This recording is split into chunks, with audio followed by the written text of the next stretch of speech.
இன்றைக்கி இந்த வீடியோவில் சூப்பரான டேஸ்டியான மஷ்ரூம் பிரியாணி வித் ரைத்தா எப்படி பண்ணலாம் அப்படிங்கிறத பற்றி சிம்பிளாக பார்க்கலாம். இதே சேம் மெத்தடில் மஷ்ரூம்க்கு பதில் பன்னீர் பிரியாணியுமே பண்ணிக்கலாம். இன்றைக்கி நான் 2 பாக்ஸில் மஷ்ரூம் வந்து கட் பண்ணி எடுத்து வச்சுருக்கேன். க்ளீன் பண்ணிவிட்டு அதுக்கு தேவையான வெங்காயம், தக்காளி, புதினா, கொத்தமல்லி, ஆனியன் ரைத்தாக்கு தேவையான ஆனியன் எல்லாமே பொடியாக கட் பண்ணி எடுத்து வச்சுருக்கேன். இந்த பிரியாணி வந்து நான் பாஸ்மதி அரிசி யூஸ் பண்ணி தான் செஞ்சுருக்கேன். நீங்கள் வந்து சீரக சம்பா அரிசி இந்த மாதிரி உங்களுக்கு எந்த அரிசி விருப்பப்படுதோ அதை நீங்கள் போட்டுக்கலாம். நான் இப்போவும் லூஸில் விற்கிற பாஸ்மதி அரிசி தான் யூஸ் பண்ணுவேன். அதுக்கு வந்து தண்ணி ரேஷியோ எப்படின்னா 1:2. நான் வந்து 1 கிலோ அளவுக்கு அன்னைக்கு செஞ்சுருந்தேன். அதுக்கு பெரிய பாத்திரத்தில் எண்ணெய் ஊற்றி பிரியாணி இலை, பட்டை, கிராம்பு, லவங்கம், அன்னாசிப்பூ, மராட்டி மொக்கு, ஏலக்காய் இது எல்லாமே போட்டு தாளிச்சிக்கிட்டு அதுக்கப்புறமா வெங்காயமும் போட்டோம் தாளிக்க ஆரம்பிக்கல. எங்கள் வீட்டை பொறுத்த அளவுக்கு வீக்லி ஒன்ஸ் தான் நான்வெஜ், மற்றபடி எல்லா நாளுமே வெஜிடேரியன் தான். அதனால் சம்டைம்ஸ் வீக்லி கூட டேஸ் வந்து வேறு ஏதாவது பண்டிகை நாள் அந்த மாதிரி வந்துருச்சு அப்படின்னா இந்த மாதிரி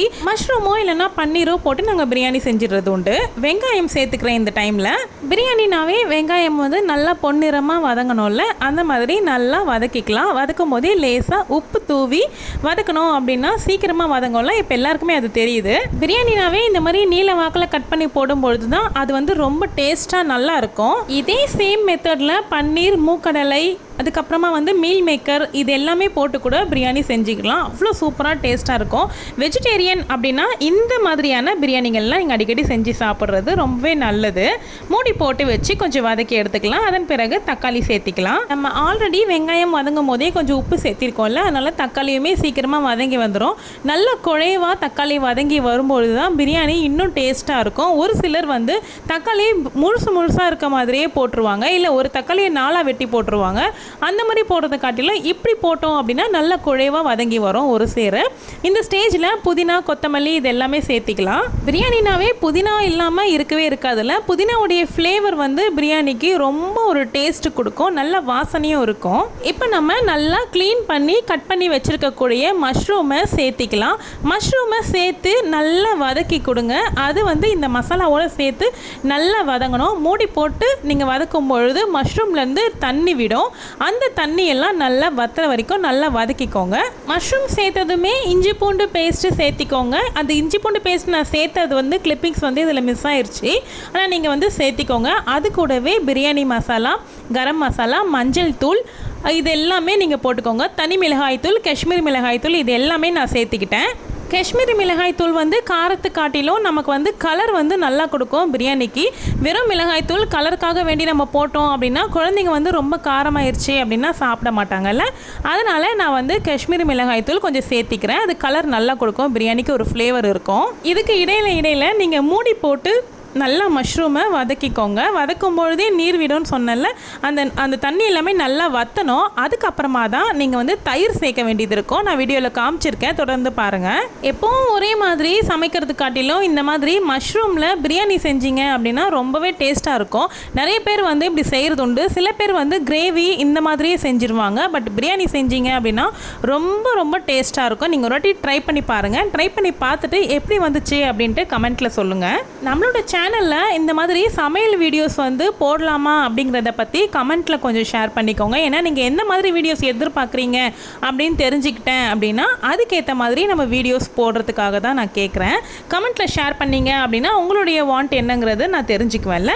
மூடி போட்டு வதக்கினதுக்கப்புறமா இந்த மாதிரி நல்லா கொதி வரும். இந்த ஸ்டேஜில் 1க்கு 2 டம்ளருங்கிற அளவுக்கு நான் தண்ணி எடுத்து தனியாக அளந்து வச்சுக்கிட்டு இருந்தேன். அதை அப்படியே மொத்தமாக சேர்த்திக்கிறேன். இந்த ஸ்டேஜில் நீங்கள் வந்து உப்பு, காரம் இதெல்லாமே செக் பண்ணிக்கிட்டு எது குறைவாக இருக்கோ அந்த டைமில் நீங்கள் சேர்த்துக்கிட்டீங்க அப்படின்னா தண்ணி கொதிக்கும் பொழுது அது எல்லாமே சேர்ந்து நல்லா இருக்கும். இதுக்கு நடுவில் தண்ணி கொதிக்கிறதுக்குள்ளே நான் வந்து ரைத்தா ரெடி பண்ணிகிட்டு இருக்கேன்.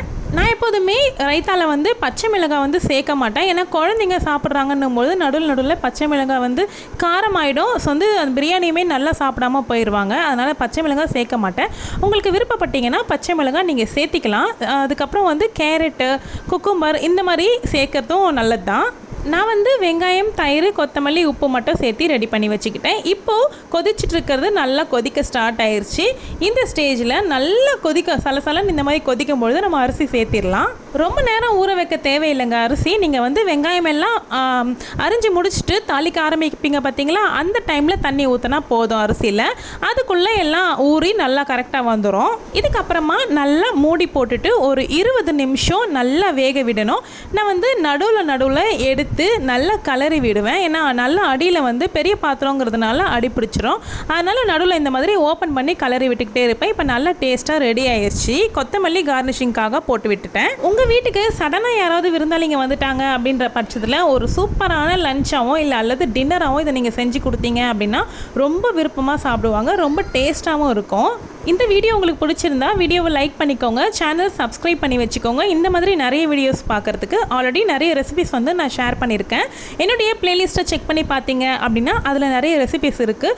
உங்களுக்கு எது வேணுமோ நீங்கள் அதை வந்து சர்ச் பண்ணி பார்த்துக்கலாம். சில முக்கியமான ரெசிபிஸ் மட்டும் எண்ட் ஸ்க்ரீனில் ஆட் பண்ணியிருக்கேன். இங்கே 4 வீடியோ தெரியும் பாருங்கள். அதில் எது வேணுமோ நீங்கள் வந்து கிளிக் பண்ணி பார்த்துக்கோங்க. சூப்பரான டேஸ்டியான mushroom biryani with onion raita ready ஆயிடுச்சு. நீங்களும் கண்டிப்பாக ட்ரை பண்ணி பார்த்துட்டு கமெண்ட்டில் சொல்லுங்கள். தேங்க்யூ.